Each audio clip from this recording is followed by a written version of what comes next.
রাজ্যের প্রতিমন্ত্রী সাবিনা ইয়াসমিন তথা মোথাবাড়ি বিধানসভা কেন্দ্রের বিধায়ক মোথাবাড়িতে 25 বছরের যুবতী তথা তৃণমূল কর্মী খুন হয়ে যাওয়া বাড়িতে গেলেন।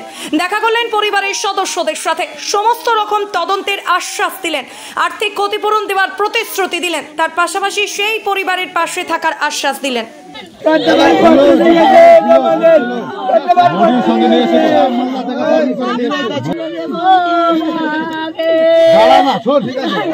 আমাদের পার্টির লোক না, আমাদের তো লোক আমরাই পোস্টমর্টম করে ওদিন করেছি, অ্যারেস্ট করিয়েছি ওদিন। আমরা করছি আইনগত দিক থেকে যতটা শাস্তি দেওয়ার আমরা অবশ্যই চেষ্টা করছি।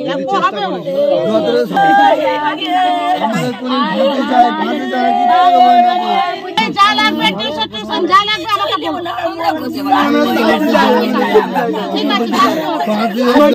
দেখছেন, কি বলবেন এই বিষয়ে? এখন একটা বর্বরোচিত একটা আচরণ, পুরো তদন্ত সাপেক্ষ। অলরেডি একজন অ্যারেস্ট হয়েছে, যে মেন আসামি। আমরা খুব ধিক্কার জানাই যে হতে পারে কিছু একটা বিভেদ বা নিজেদের মধ্যে বা ব্যক্তিগত আক্রোশ থাকতে পারে, তো মানুষ মানুষকে খুন করে দেওয়া এটা মোটেই আমাদের কারোর কাছেই কাম্য নয়। আমরা প্রথমে ধন্যবাদ জানাচ্ছি আমাদের পুলিশ প্রশাসনকে, যে খুব অ্যাক্টিভলি আমাদের সেই দিনই আসামিকে অ্যারেস্ট করেছে, এবং আমাদের যারা জেলা পরিষদ তৃণমূল কংগ্রেসের যারা মেম্বার্স আছে তারা সকলেই সেই দিন থেকে পোস্টমর্টম থেকে শুরু করে ডিএমএসপি সবাই সকলের সহযোগিতায় আমরা পোস্টমর্টম করে বডি পরিবারের হাতে তুলে দিতে পেরেছিলাম। আমরা সমবেদনা জানাই এই পরিবারের প্রতি। আমরা সকলেই সেই পরিবারের প্রতি সাথে আছি, পাশে আছি, এবং আমরাও চাইছি যে এই ঘটনাটা ঘটিয়েছে, অ্যারেস্ট হয়েছে, তার জন্য কঠিন শাস্তি হোক, যেন কেউ দ্বিতীয়বার এরকম ধরনের কোনো আচরণ করার কোনো ভাবতেও যেন না পারে। এবং খুব ধিক্কারের সঙ্গে জানাচ্ছি যারা আজকে এই ঘটনাকে কেন্দ্র করে পলিটিক্যাল রং দেওয়ার চেষ্টা করে পলিটিক্যাল খেলছেন। আমি মনে করি যে কিছু কিছু জিনিস ভোটের স্বার্থে আমাদের না করাই উচিত।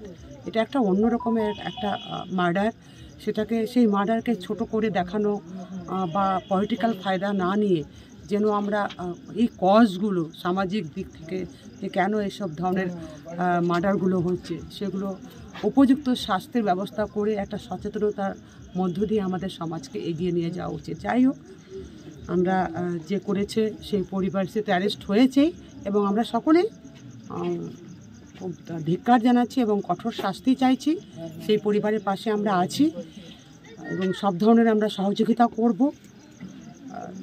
সত্যিকারে খুব অসহায় পরিবার, এবং যে মেয়েটির ঘটনাটা ঘটেছে সেটা সকলেই আপনারা জানেন, যে একটা ডিভোর্সি মেয়ে, এবং যার সঙ্গে বিয়ে হয়েছিল সে যাই হোক কোনো একটা মৃগী অসুখ ছিল সবাই বলছে, তার জন্য ডিভোর্স হয়েছে।